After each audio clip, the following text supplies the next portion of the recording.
Very well. So, Cantor Mike, thanks for making time. And can you give us your name and spell it out for us, and how you want to be recognized, your lower third?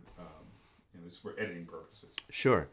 My title is Cantor, Michael, uh, middle name Jacob, Zoosman, Z like in zebra, OOS like in Sam, MAN, and the lower third, I guess, would be chaplain, because that's also a title of mine. Rock, you want to move your chair to your left about 6-8 inches? All right.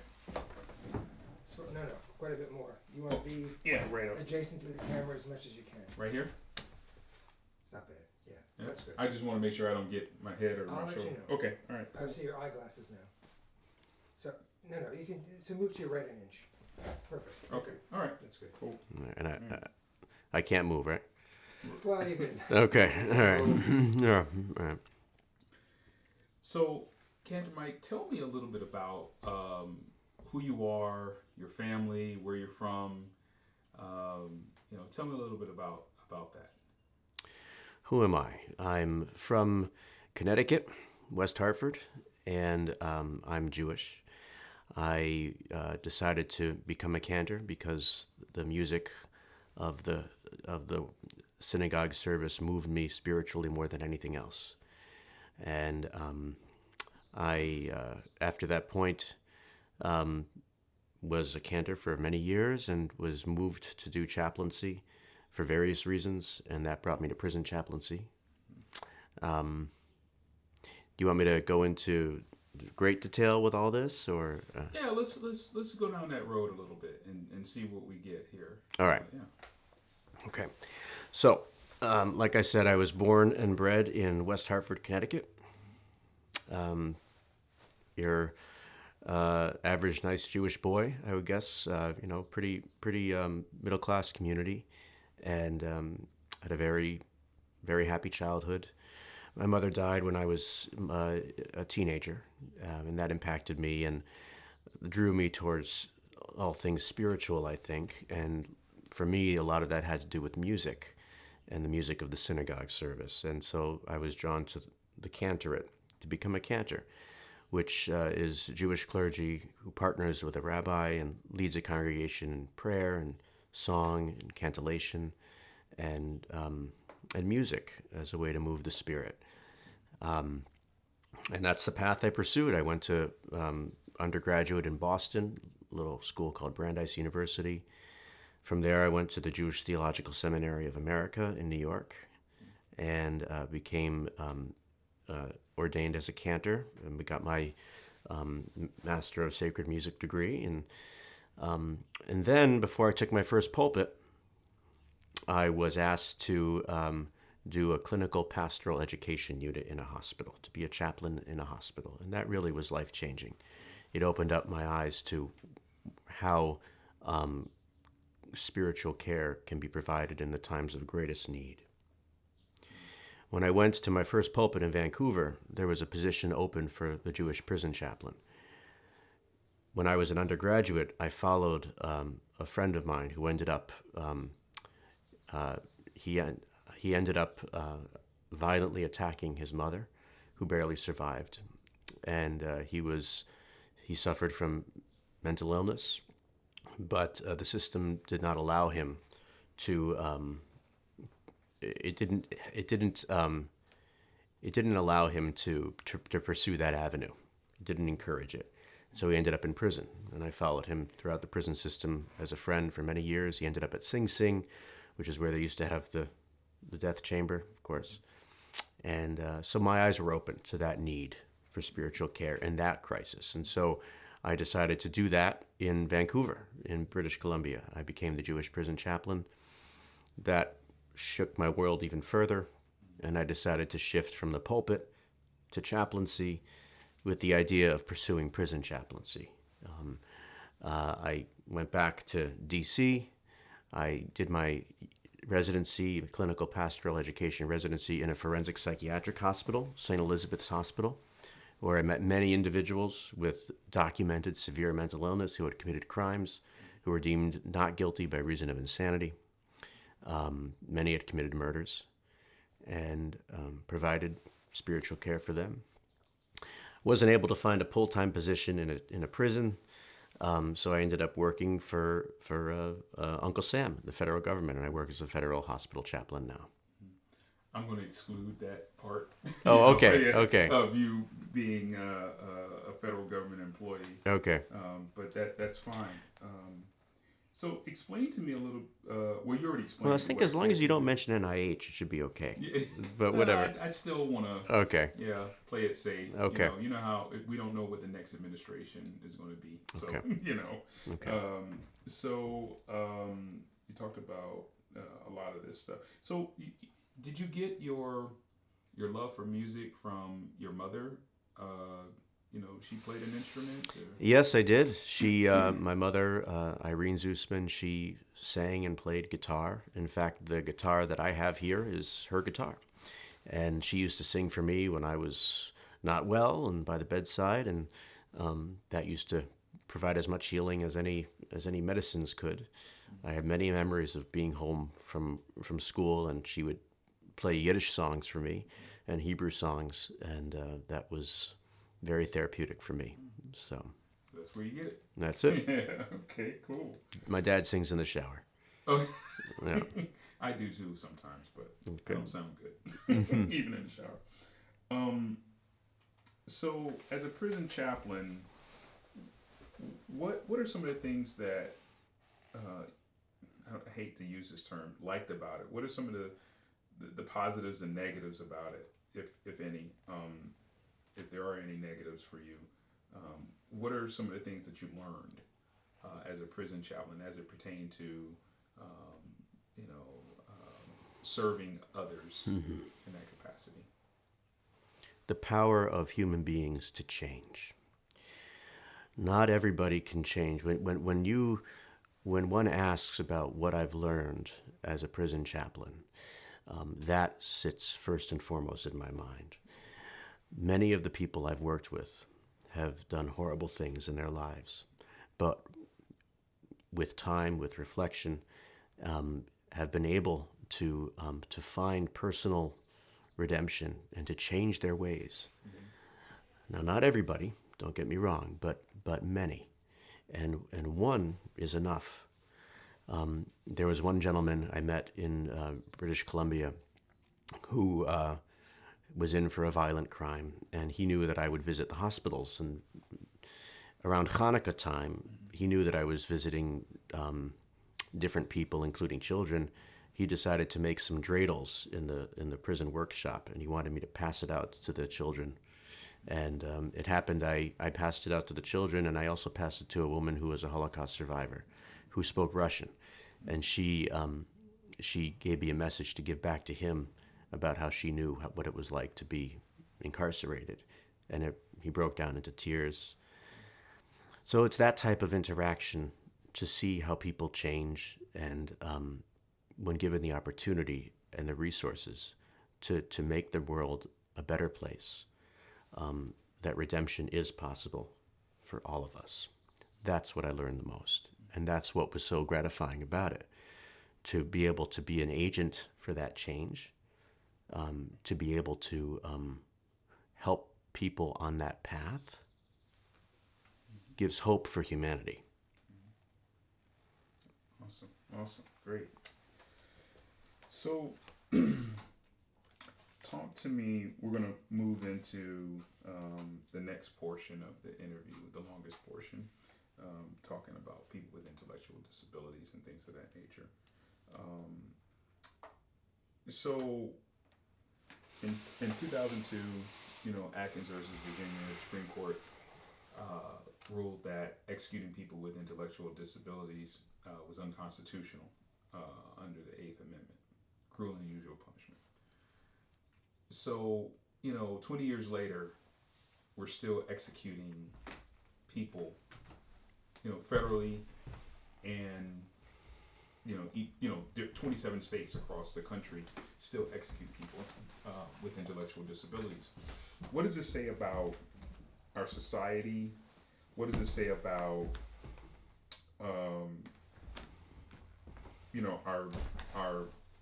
our justice system when we're executing these types of people who, you know, um,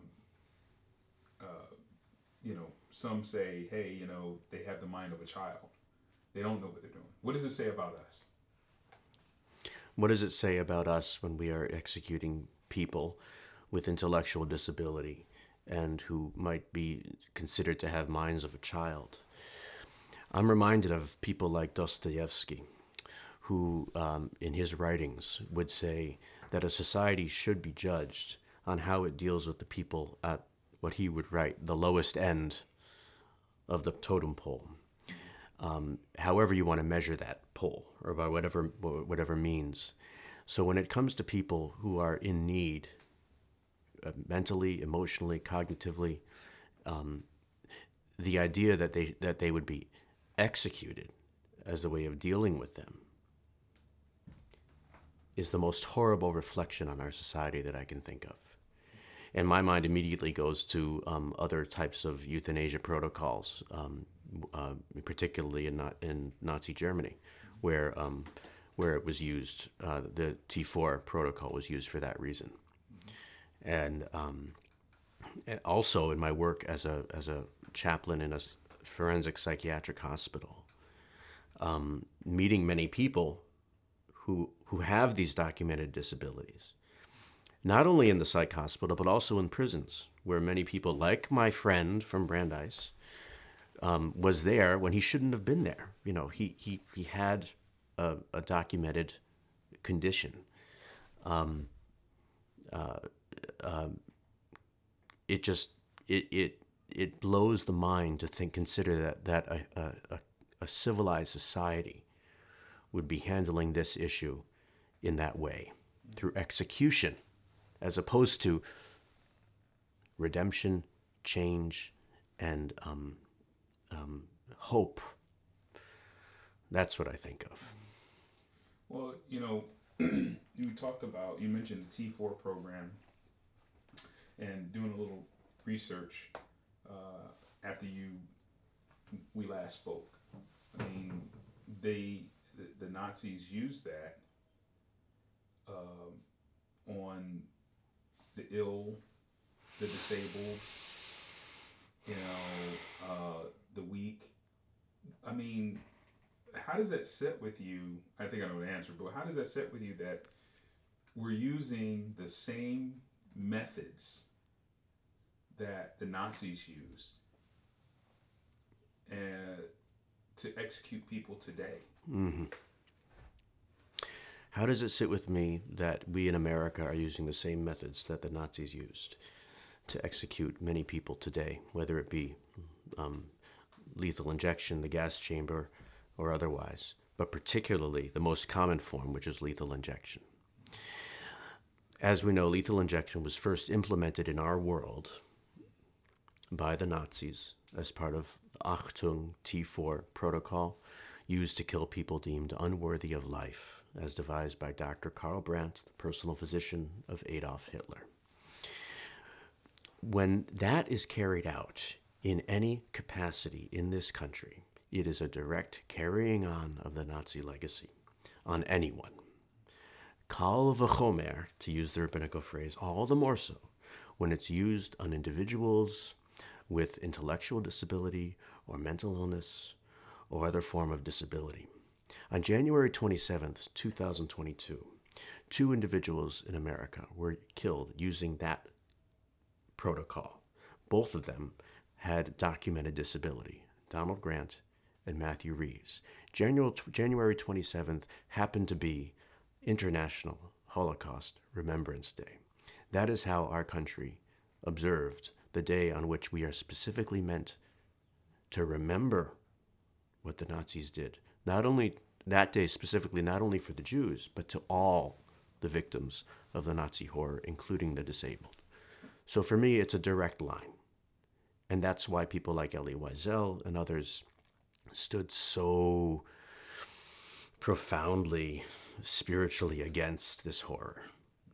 And it comes from a very deep place. So it hits me in the very core. That's how I feel about it. And you mentioned Elie Wiesel. Talk to me a little bit about his view of the death penalty. The angel being an agent of the angel of death. Yeah. Talk to me a little bit about that.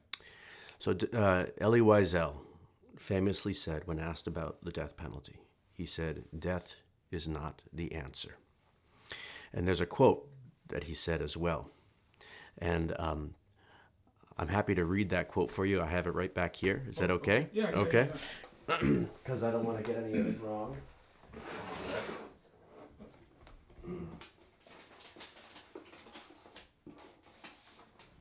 And we can turn the box yeah, back. turn the box back. back So to where where it was. For consistency. Yep. Yes, Is that good? That's good. Okay.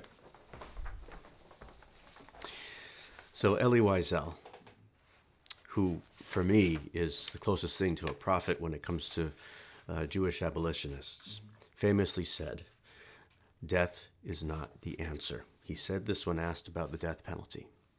And he also said this, and I'm going to read it because I don't want to get it wrong.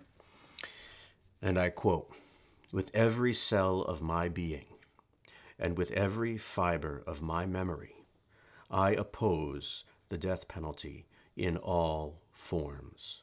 I do not believe any civilized society should be at the service of death. I don't think it's human to become an agent of the angel of death." End quote. Elie Wiesel. People often talk about the fact that if you're against the death penalty, you have no right to make a statement on it if you're not a victim yourself or a family member of a victim. The Holocaust casts a very long shadow in our world, and I know in the Jewish community. I'll speak for my family. As my family, I am the third generation from my grandmother's 101. She's a Holocaust survivor, and so I am not. I don't know a family member directly who's been murdered, but my family members were victims of mass murder, like Elie Wiesel. And so myself and the members of our group, L'chaim, Jews Against the Death Penalty, this is where we stand on this issue. This is, in many ways, why we stand there, fundamentally, because that shadow looms very large, and it is the shadow of that angel of death, right? We recently had Passover, and the idea that the angel of death passed over the house of the Israelites. Well, during Passover, it did not pass over our nation. It hit our nation, and there was one gentleman who was killed in Texas on Passover. And so that symbol of the angel of death is what we're fighting. As a metaphor, makes the most sense for me. It's not that we are condoning the actions of what these people have done. No, it's that we are condoning the evil that is represented by the very act of state-sponsored murder, which is what Elie Wiesel knew. That whole cycle of violence we keep hearing about. The cycle of violence. It was, in fact, Bill Pelkey, of blessed memory, who was a well-known abolitionist. He first introduced me to that term, cycle of violence. He was the grandson of a woman who was murdered, and he did a 180 on the death penalty. Originally, he was supportive of it, but then he worked to get the perpetrator freed, and he had a revelation where he said, "The answer is love and compassion for all of humanity. The answer is not to continue the cycle of violence through execution and state-sponsored killing." That is our position. So, and let me take this for a second so we don't get the noise of the paper rustling. So, what do you say to people that talk about justice? Justice for the victims' families, and but first, what is justice? How do you define justice? Give me 1 second. Yeah, gotcha. Yeah. Gotcha. I'm going to use this to use the bathroom. Yeah, Is that yeah, all right? yeah. Okay. I'll go. Great. Just cut this. We're rolling. So, what do you say about or say to people that say, hey, this is justice for the victims' families? How do you define justice? What is justice to you? Justice in Hebrew comes from the word tzedek. Tzedek, tzedek tirdof. Justice, justice shall you pursue. There have been many interpretations in rabbinic literature of what that means. You're asking me what justice means for me. Justice for me is also related to another variation of that word, tzedek, tzedakah, which means righteousness or charity. And it's, for me, a way of turning the negativity, the suffering, into good, to improving the world, to leaving it in a better place, which for me must include ending the cycle of violence and killing. There can be no righting of a wrong with another wrong, with more suffering and killing.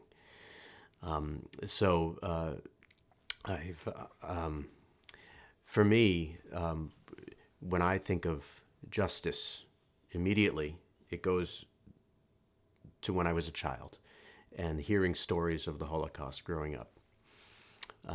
We would hear it at different family table gatherings. And for years I thought to myself, absolutely, the people who did this to my family, to my people, deserve to be killed, to be put to death. That's the only way that I could see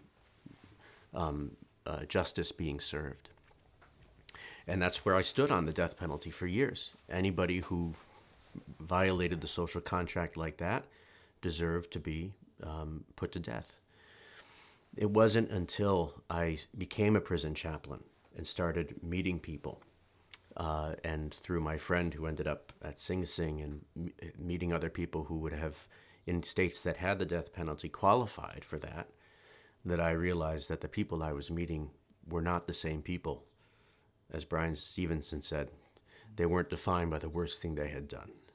And they were striving, many of them were striving in ways, in the best ways they could, that society will allow them to try to find redemption. And that's why restorative justice practices, to me, make the most sense.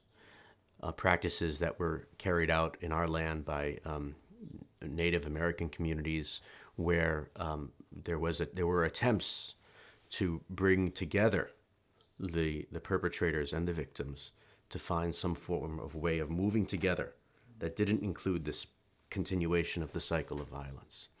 And that's why I also did the 180 when it comes to the Nazis, and why I sit on the side of people like Martin Buber, who was against the execution of Adolf Eichmann, and against the idea of execution even for those people who perpetrated those crimes. Because if I were for it, then I would be continuing down that path, that path of violence and killing. So what but you still have people that say, oh, they take this scripture, you live by the sword, you die by it, Yes, when it comes to scripture, we can take. It's very easy to pick and choose, and to, I don't think I've met anybody who can't justify how they feel without quoting a verse from scripture. There's a lot of verses out there. You add rabbinic literature to that, and you'll get even more. So there are verses that justify everything. One of the things I like about rabbinic tradition is that it fleshes out what those verses are meant to mean, and helps give us guidance about how we're to interpret them today. So when it comes to the idea of eye for an eye, the rabbis are very quick to point out that, well, that actually had to do a lot with financial compensation, and that it's not the literal interpretation that we think it is, and that there are things that are specifically said in Scripture that if we were to take them all literally, we'd be killing each other left and right. There's the death penalty for insulting your parent. I'd be dead. I'd be dead long ago. stoning was, very easily passed out back then. So if you're gonna choose certain scripture, then take all of it. That's my response when I hear that. Yeah. The scripture also scripture also says, there's faith, hope, and love, and I'm paraphrasing, but the greatest of these is love. Love will always be there. So that kind of ties into what you're saying, I think. And Yes, you mentioned faith, hope, and love, and that love is the greatest of these. I believe that that's in the New Testament, but also in the Tanakh, in the Hebrew Bible, we have many similar statements. One of my favorites personally is from the Song of Songs. I am a cantor, so it makes sense. But I believe it's chapter 8, verse 6, where it says, Azah chamavet ahava. And my favorite interpretation of that, my favorite translation is, love is as strong as death. So imagine if we responded to death with love instead of more death. That's the only way forward for humanity. yeah, thank you for that, because part of this is to speak to the people that are caught up in religion, and they think they know what scripture says, what the Hebrew Bible says, and everything like that. So it's good to get that clarification and a different perspective on it, instead of just eye for an eye, and things like that. Yeah. So that's great. Well, and when it comes to Jewish tradition, there is a long-standing Jewish tradition of millennia of rabbis arguing about what exactly the text means.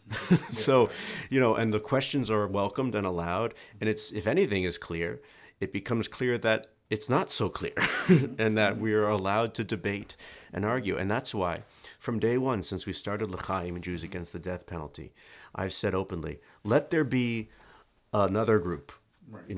Jews for the death penalty. Call it what you want, lamavet, to death. Hopefully they'd find a better name than that. But let there be two camps, but there needs to be decided position.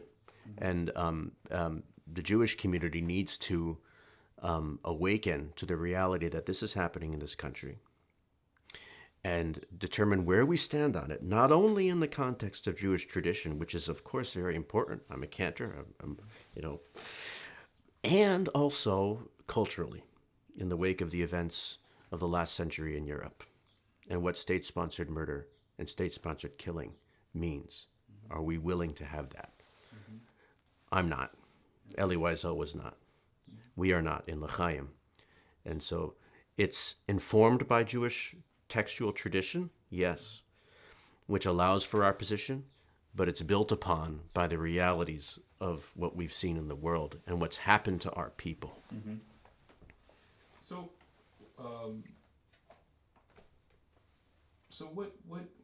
what's the most troubling thing that you see as it relates to people with intellectual disabilities still being put on death row in states across this country? What's the most troubling thing about that to you, that we're willing to execute the least of these, if you will, in a sense? The people that can't defend themselves. They can't help. A lot of times they can't help their lawyers in a defense. I'm reminded of Jerome Bowden, Mm-hmm. and we got an interview from his attorney, from his lawyer, and he said, I just could not get him to focus, and he said he didn't realize that they were going to kill him. They were going to execute him. And so I just want to get your thoughts on that.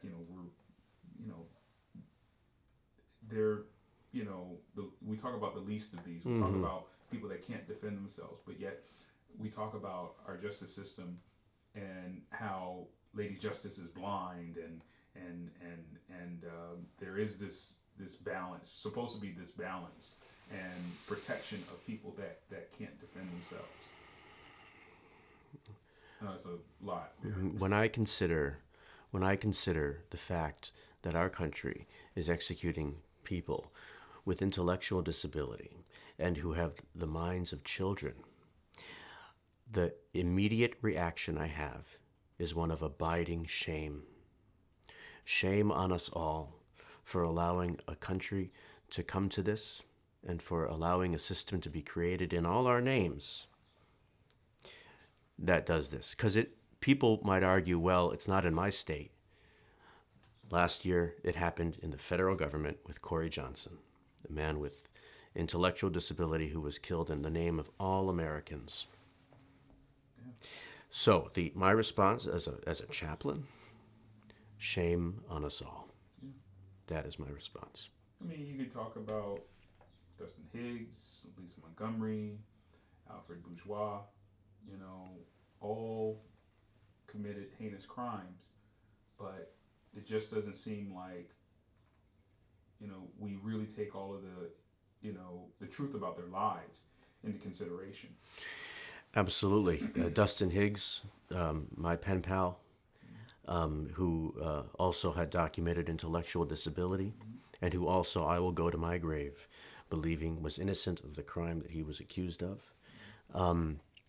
was put to death. I have that letter from the federal government, how they informed me by just writing "dead" on the letter and sending it back to me. Lisa Montgomery, who was transferred from a psychiatric hospital to the death chamber, transferred, and in order to be put to death. And went through a lot of trauma throughout her life. Absolutely. I can't begin to imagine all that she had been through, from what I've read. Again, none of this is to excuse any of the crimes or any of the accused crimes, because in some cases they're innocent. But it's to recognize their humanity, and that each of them at one point started out the same way that we all do. And that brings me to another point. The vilification of a human being, to call them a monster, and to dehumanize them, as the Nazis did by putting a number on them and calling them an inmate, and as opposed to a human being. That's all part of the process that removes us from the reality that we are all connected. We are all connected. And so when we put somebody to death, in a way we're putting part of ourselves to death. That's my philosophy as well. So you mentioned Corey. And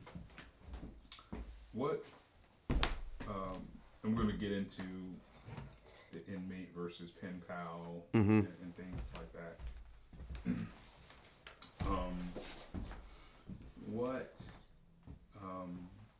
What was that experience like? Being a pen pal with Corey and getting to know him. Well, I wasn't a pen pal with Corey. Oh, okay. Yeah, I was Dustin. Yeah, I'm sorry. Dustin. Okay.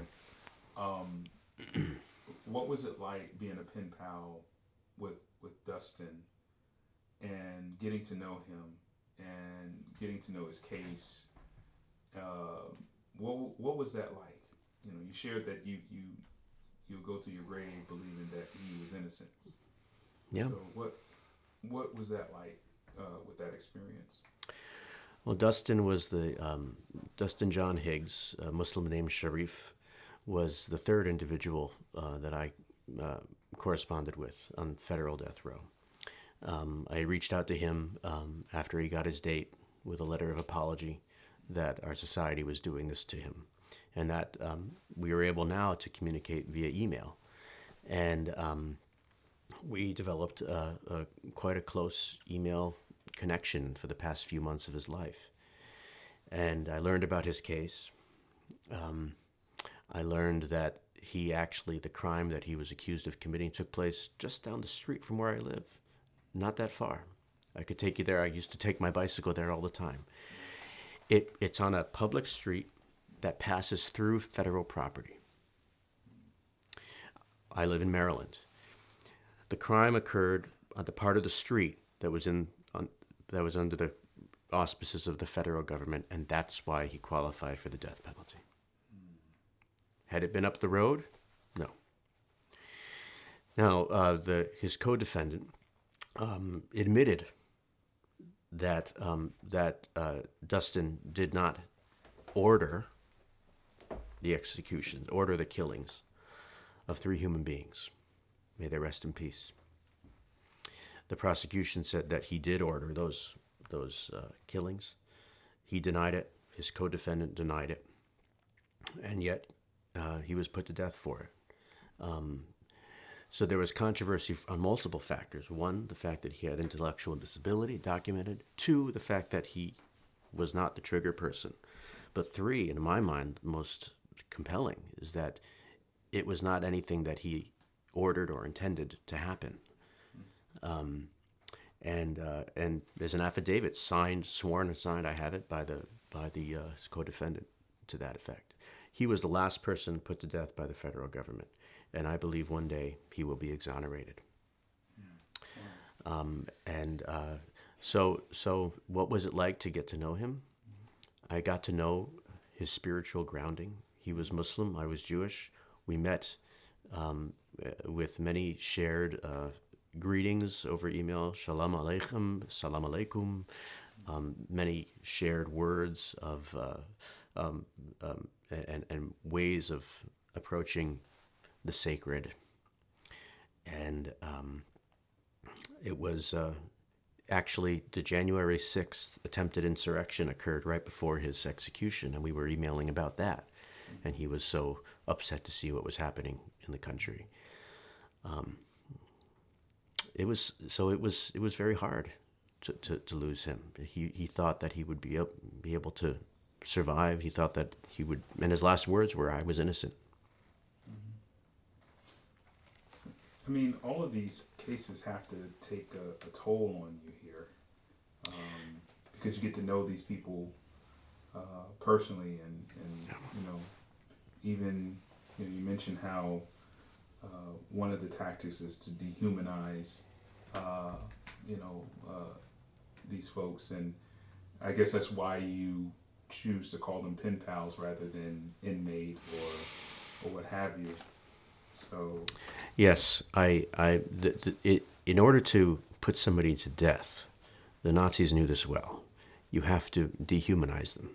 They had an entire campaign of doing that, and to turn the Jews into monsters, and to put tattoos on their arms, and to make them a number. And we do that in our own way as well. Just today, when I called the parole board to ask for clemency for a person about to be executed, the first question was what is his name? It's what is his number? There's power in that. There's tremendous power in that. And so I make every opportunity I can to recognize the humanity, the sacred humanity in each person. That's one of the reasons I don't refer to them as inmates. I refer to them, if we're corresponding, as pen pals or individuals who are incarcerated. Death row, I also prefer to refer to as a row of death, because we should not get comfortable with the idea that we have something like this that's real in our country. And so that's why I refer to them as pen pals. And you ask about how the toll it takes on me. Well, I am by trade, I'm a chaplain. So I've walked with death for many years as a hospital chaplain, and I'm used to that, the presence of death. It's part of. So there's that. This is different. This is, instead of going to a hospital where every effort is being used to save a person's life, where pentobarbital is being used to help save a person's life as opposed to kill them. This is supporting a person when they know they have a scheduled time to die. And so, of course, it has an impact. But when I consider the alternative, which is for me to walk around and just either ignore that this is happening, pretend that it's not happening, or not actively do something about it, that would be harder for me. That's me. And I'm not saying everybody needs to be a pen pal, but I do believe, and I've written this, that if a person is going to say that somebody needs to be put to death, they should write to them themselves and get an idea of the person is who they want to kill. It's good. Yeah. It's really good. It's really good. I don't know if you want me to read that Camus quote now. I can do it later. That's from the Yeah. do it later. Yeah, Okay. We'll do that. Just a second here. So we're still talking about pen pals. You also get a whole bunch of letters, still under the that pen pal thing. But what happens? I mean, you come home. Do you find a whole bunch of letters? You're on your laptop. Yeah. You there's a lot of emails. Talk to me a little bit about that. Sure. Well, since we started L'chaim, and the idea was to reach out to people to let them know that there's a big part of the Jewish world that stands against their execution based on our cultural and spiritual values. That's led to a lot of pen pals, indeed. And so it comes in the form of snail mail, but also email. So the way that I manage that is I certainly keep a boundary. I keep it separate. I don't need to. Yes, it comes to the home, but I'll just put it in a bag and take it to somewhere else where I deal with it there. I try not to impose it upon the home here. And emails, it's just that it's become second nature. It's sort of this feels like what needs to be done to help humanize these people. And the Jewish tradition, there's a rabbinic idea that pikuach nefesh, which loosely translated, it refers to saving a life, that should take priority over anything else. Now, I'm not the most brilliant doctor in the world. I'm not a doctor. Don't get me wrong. I can't save lives medically like my colleagues can do in the hospital.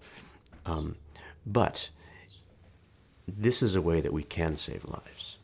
People who are scheduled to be killed, and so this is the right thing to do, and so I do it.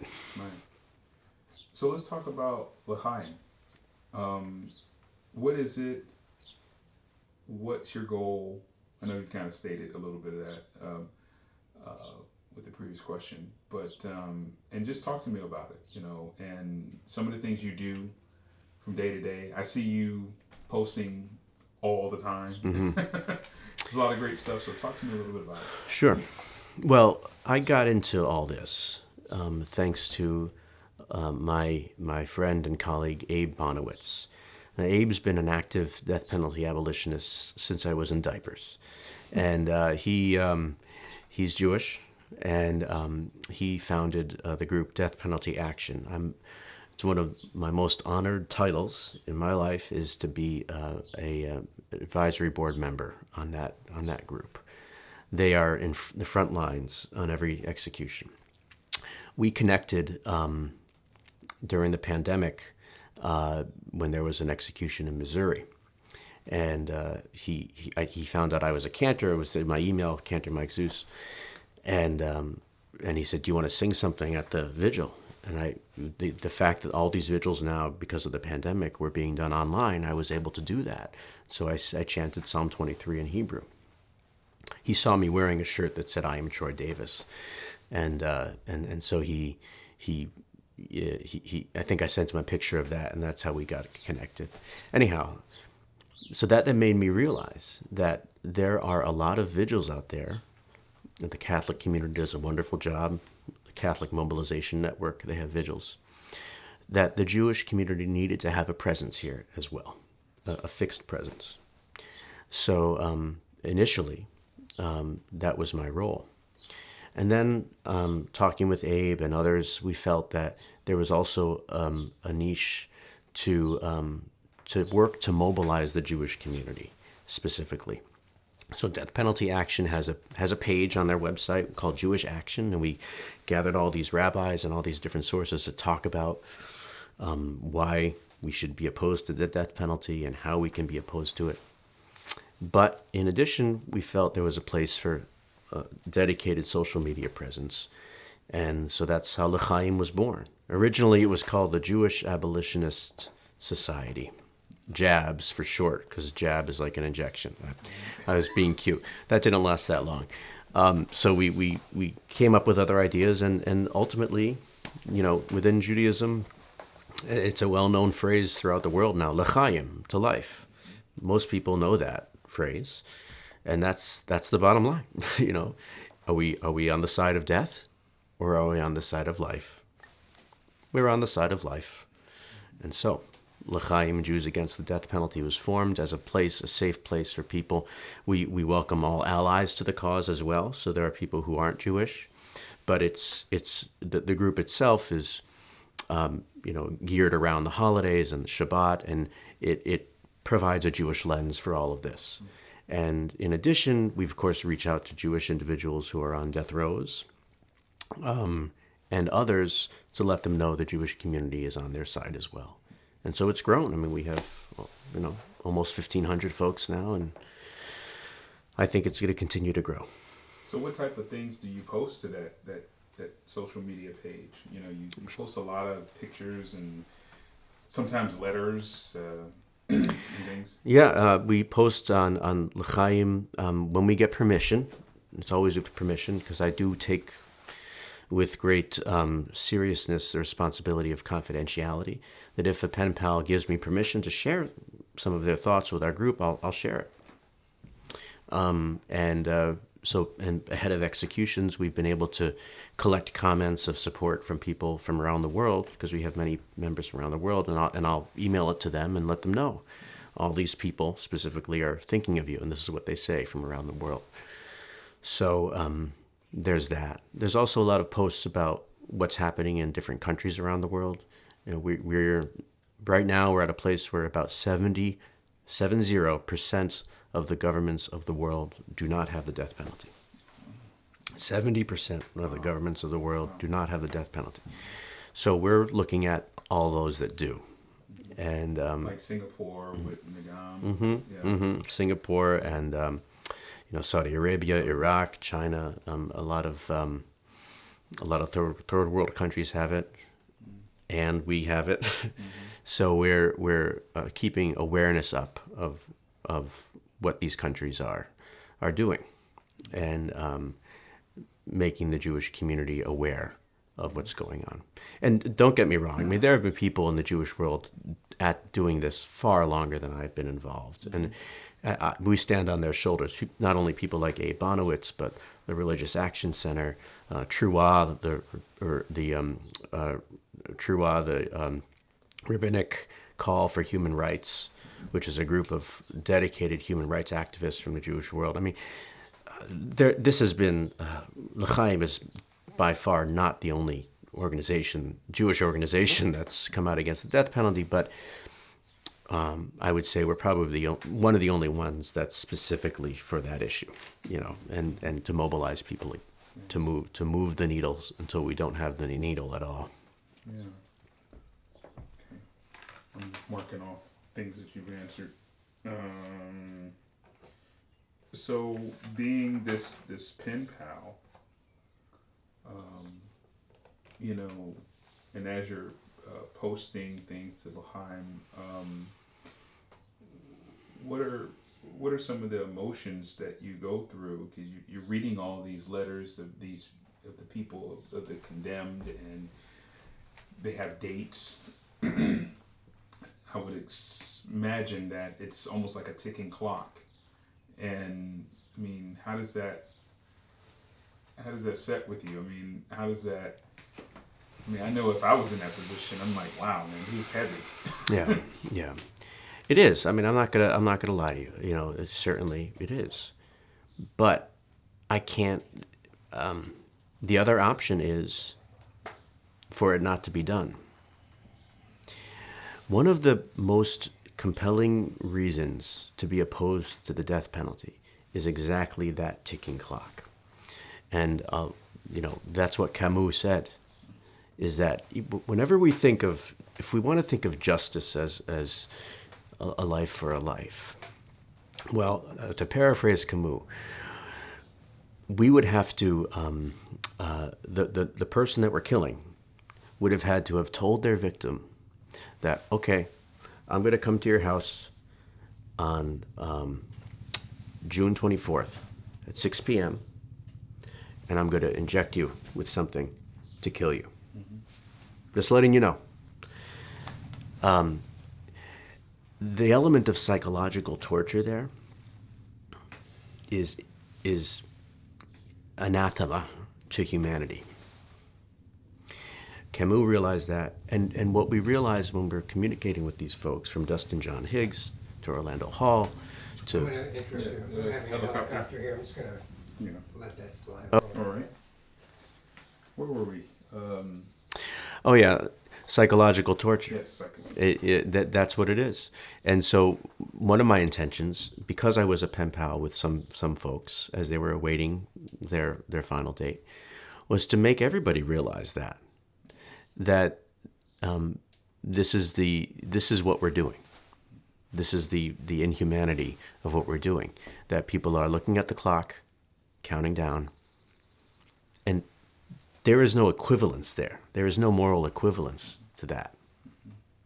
There is no humane way of putting somebody to death. Period.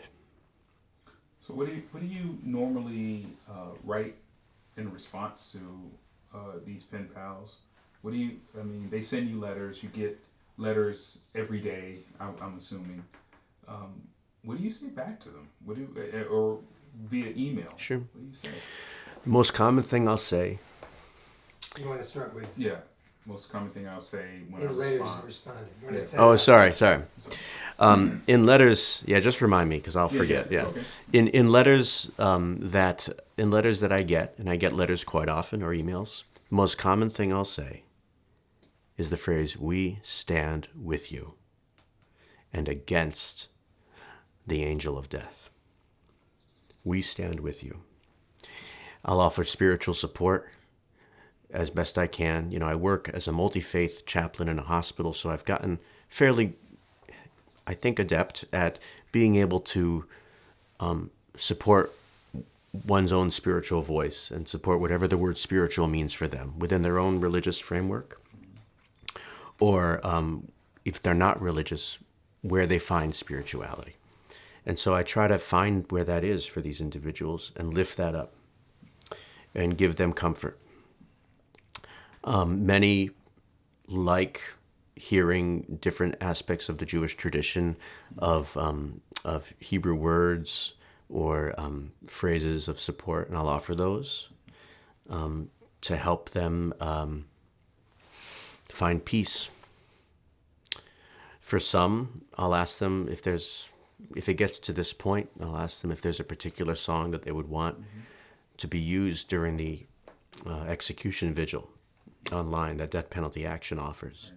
And just recently we did one for Carl Bunyan, who committed a horrible crime.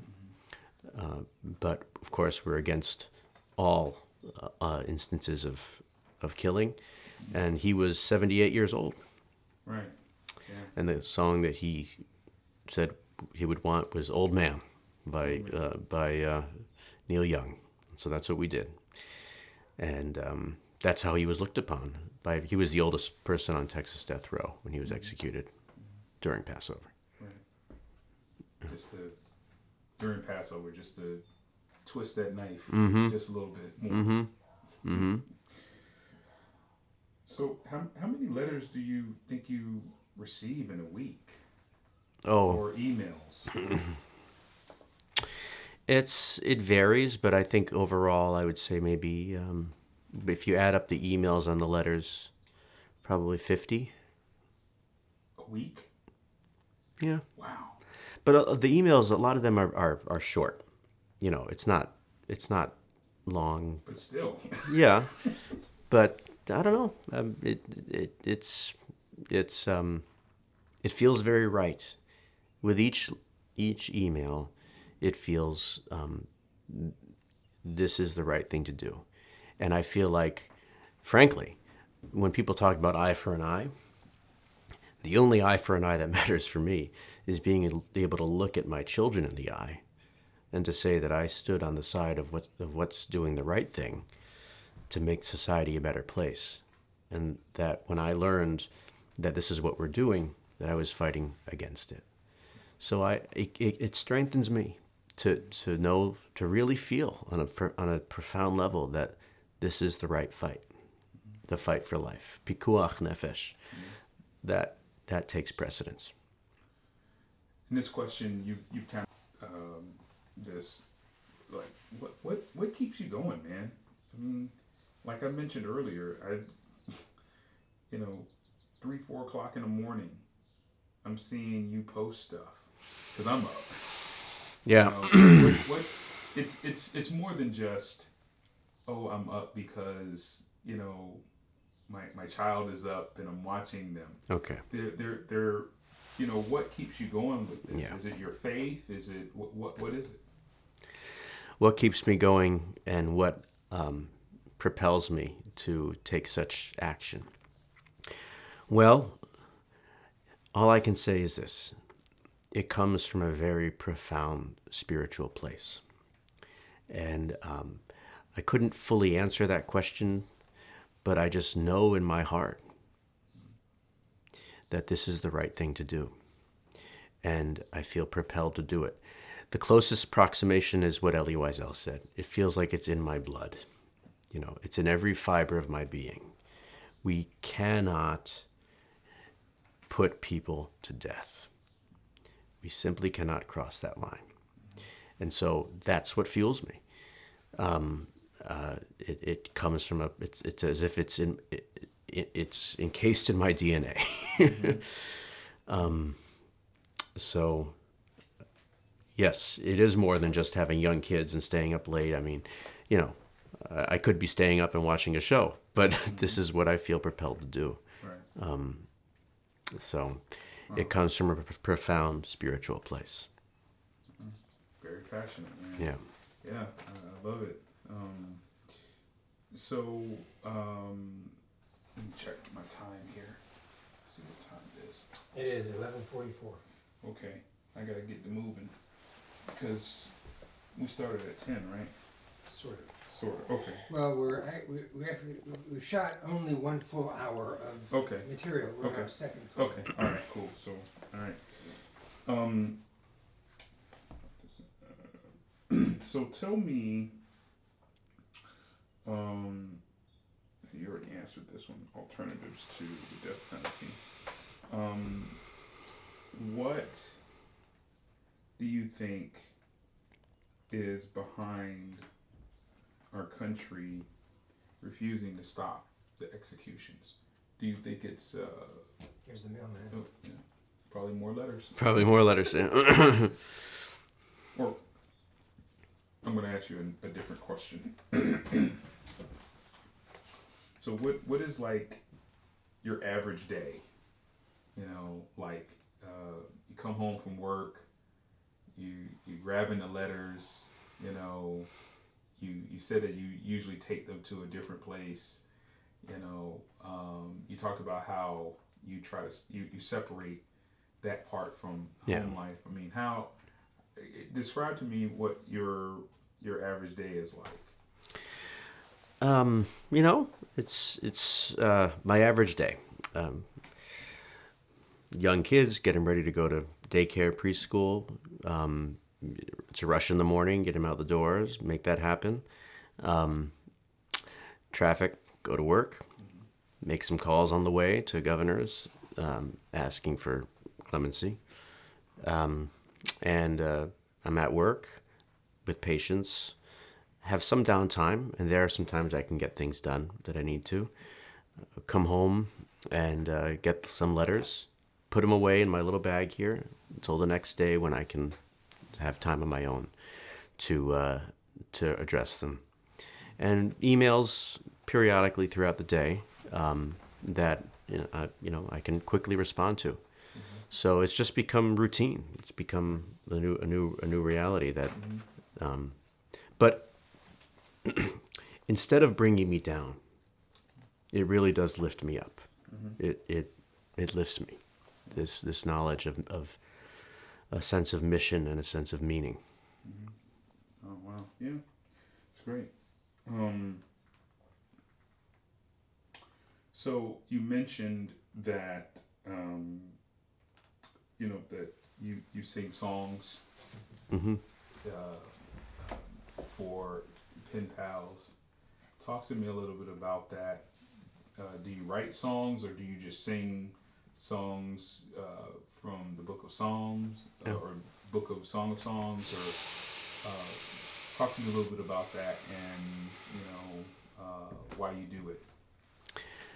Well, music for me is one of the closest access points for spirituality. So for me, it's a very natural connection. I use it in the hospital a lot with people who are in need of support, adults and children. It's the only universal language. Well, it's not the only, but it's a great universal language. And so when it comes to music and song and chant, it feels very easy for me to offer that tool. So when it comes to pen pals, usually, unfortunately, it's only at the end for that vigil where I'll offer to do that, because I don't have the opportunity really to do it in person with them and whatnot. So we'll do it at the end. And it will come from either the Book of Psalms, or it will come from a pop song even, that has meaning, a spiritual perhaps, something from various spiritual traditions. I'm very open to sharing that. I do write some lyrics. I haven't written individually for people on death rows, but I did write one after he was killed for Troy Davis, and I've done that in activist circles as well, called "Fall of Troy," and so I do some lyrics here and there, but mostly it's just psalms, religious songs, or pop songs that are already out there. We kind of touched on this before, but the Troy story really had an impact on you. The Troy Davis story was a turning point for me. I was already had followed my friend from college throughout the prison system in New York. He was already starting to change my mind on the death penalty by telling me about people he met who had committed crimes that if New York had the death penalty, they would have possibly qualified. And then Troy Davis. All this international attention, all these execution dates, the last one watching the vigils on TV, and all for naught. And he was killed. And I firmly believe he was innocent. And so the idea that an innocent person could be put to death was shocking to me. And then the more I learned about it, the more I realized there are indeed many. Melissa Lucio came very close just this week. Julius Jones came very close last year. And others were killed, were put to death. 14-year-old boy in South Carolina was killed in the 30s. They made him sit on a Bible so that he could fit in the electric chair. 70 years later, he was exonerated. How many exonerations will it take? Jewish tradition will say one is too much. We save a life, we save a universe. There's a phrase in there. So if it would mean that the only way to save at least one innocent life is to stop killing anybody, then we must do that. Now, we're against the execution of everybody, innocent and the guilty, but all the more so when somebody's innocent. And so when Troy Davis was killed, it set a fire in me. And I hold that fire close to my heart. I have his inspiration on me even today for our filming. I am Troy Davis. So I was debating what to wear, and I figured, well, I'll go formal, but I would have him have him in there. I was going to ask you to do that too. Oh, So okay, it's right okay. on top. All Yeah, right, yeah, there you go. yeah. It'd be great to shoot the rest of the day with you wearing that T-shirt. I'm happy to do it. You want me? It's up to Whatever you want. Whatever's. I wasn't sure how formal it would be, so. Okay, give me a second here. I'm just going through. I'm gonna cut for a second. Okay. Well, The motivation behind, the move to execute people just execute people in general, but in particular with people with intellectual disability. You think it's rooted in politics? Oh, right. Revenge, You did ask that. Yeah. Ignorance, fear, maybe all of the above. Yeah. Yes, you asked, and I forgot to answer. Why do we execute? Why do we execute anyone, let alone people with intellectual disability?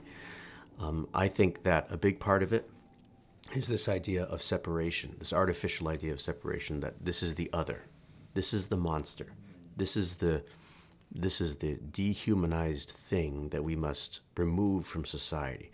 Some of the most hateful and scary rhetoric I've ever heard has been on social media from people who are advocating for the violent killings of people, and the name calling. It's just terrifying. And people often say the worst of the worst that's what death penalty is reserved for, the worst of the worst. The worst of the worst that I see, the worst of the worst in humanity is brought out when we see what people say and the attitudes that come for what I guess Harry Potter would call the Death Eaters, right? People who are advocating for killing. It's terrifying. It's absolutely terrifying. I think it comes from this sense of fear that there's no way I could be like that person. It's sort of the opposite of empathy, the exact opposite of it. Empathy would force me to try to think what would have led me to do what that person did. The opposite of it is to say, I would never, ever do something like that. So I think a lot of it is fear, and ultimately, yeah. Do you think we're kind of desensitized to death and suffering and trauma and things of that nature? You think that plays a factor into why our country is, some are so for pro-death penalty, Yeah. I think that we are, as a nation, quite desensitized to violence. I think there's also the idea that America, the Wild West, and the idea of taking matters into your own hands, and I think that culture, which is sometimes justified by interpretation of religious beliefs, albeit, in my opinion, false interpretation, is at the core of the bloodthirsty calls. Yeah. So.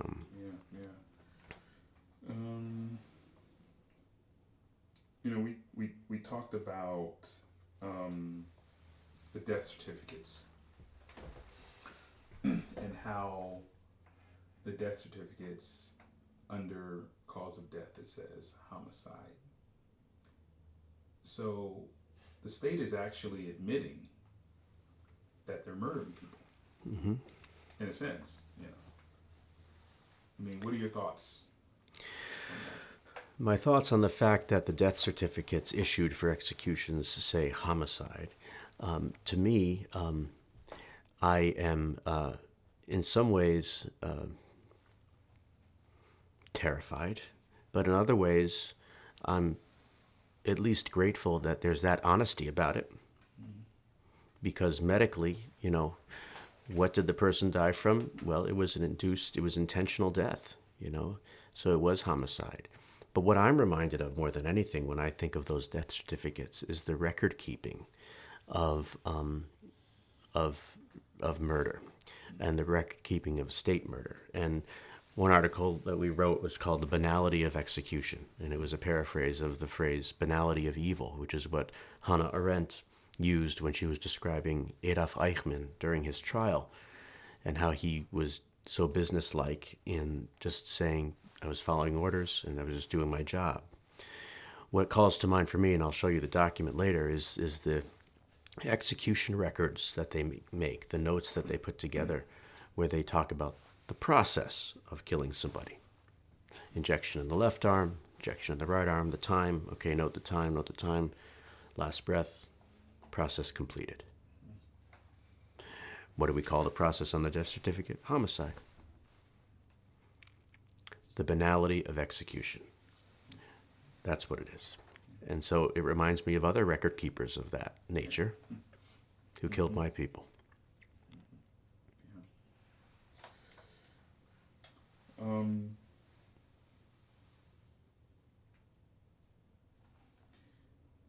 What do you think about, and we talked about this earlier, what do you think about full transparency with execution?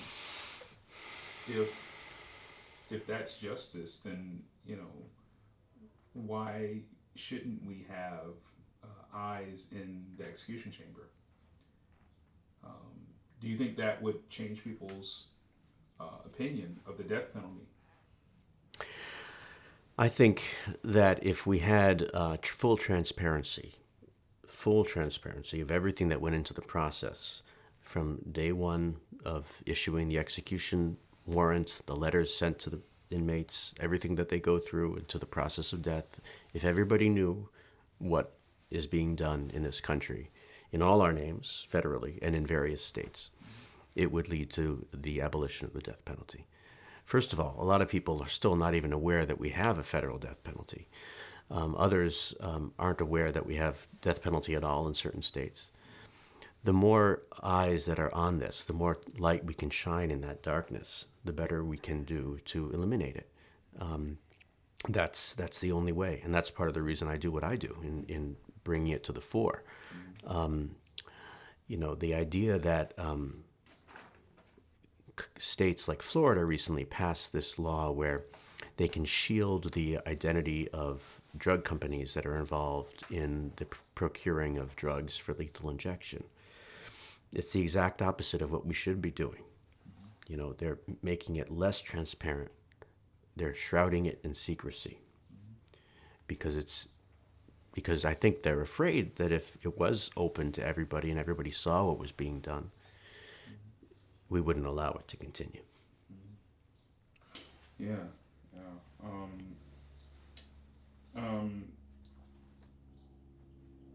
What are a couple of things one or two things that you wish people who are big supporters of the death penalty, what are some of the things that you wish they knew about those of you who are against the death penalty, and your motivations and why? Because I think a lot of times what happens is that everyone's talking, but there's not enough listening, and there's not enough, hey, let me put myself in the other person's shoes. So tell me a little bit about what you wish that they knew. Sure. I think the idea of empathy applies not only for people who are in line for state-sponsored killing, but also for people who advocate for it, and for those of us who are against it. We need to better understand each other. Absolutely. I think what's a common perception I've seen is that people who are for the death penalty assume that because I'm against it, I am somehow supporting the crime. That I'm somehow saying, okay, yeah, he had a bad day, or it's okay, it wasn't that bad, and it couldn't be farther from the truth. We are against, we are peace loving. We are against violence of all kinds, usually, And that's one of the main reasons we're against the death penalty, because it's another form of violence. And so we, at the vigils, the online vigils for all of these individuals, yes, I do a song at their request, but we started out every single one with the traditional memorial prayer for the victims of the crimes, and with the prayer that the cycle of violence will not be continued, and that no more blood will be shed in their names. So I think that that's at least one of the misconceptions that I've seen.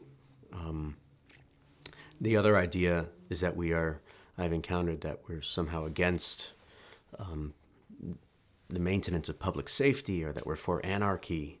You know, this volume that we produced by this peace-loving interfaith group, the Interfaith Council of the Wabash Valley, about why we are death penalty abolitionists. It was banned from the Tennessee prison when we tried to send it to somebody ahead of his execution, because they felt it would lead to lawlessness and anarchy. And I'll read for you the document that they sent, that this volume would lead to lawlessness and anarchy. Our interfaith group, the Interfaith Council of the Wabash Valley, is not for lawlessness and anarchy. We are nuns and clergy and lay people of various traditions who want a peaceful society that's not perpetuating the cycle of violence. So we are very much for rule of law, for public safety. Whenever I call the governors to ask for clemency, I thank them for their commitment to public safety. I say that. And I say, may it be balanced by a commitment to the most fundamental human right of all, the right of life itself. L'chaim. I suspect you don't get too many responses from the... I do not get many calls back. Yes. But I thank them. Because, of course, you know, I used to be a prison chaplain. I met a lot of people who worked in the prison system. Just like we are saying the people who are in line for state murder are not monsters. Neither are the correctional officers who are doing it. Neither are the execution teams who are being put in this place of having to carry out orders, you know. Nobody is, you know, and they're doing what they think is right for public safety. And they're not monsters. They're not sadists. I would want them to know that I don't think they're sadists either. Yeah. I just happen to disagree with them strongly. Yeah. Cool. So now we're at the part of the interview where I ask you, to tell us something we haven't asked, or is there anything that you want to talk about the topic that maybe we haven't asked you about? We didn't ask a specific question. Okay. And is it okay if I bring over my box? Because I have a lot of stuff in that box that I want to show. What do you want to do? I'm not sure that would work well. We're going to shoot. What we can do is we can shoot you kind of like a working interview. Okay. We can shoot you while you're opening the box and talking about the contents, and you can... That would be great, because it'd be better to be able to... Okay. So is there anything else that you can think of? We touch on something we didn't ask? Well, I think I have some notes. They're in the box. I'll come right back. I'll just take it out of the box, and then I won't change anything the way the box is positioned. Okay. Okay.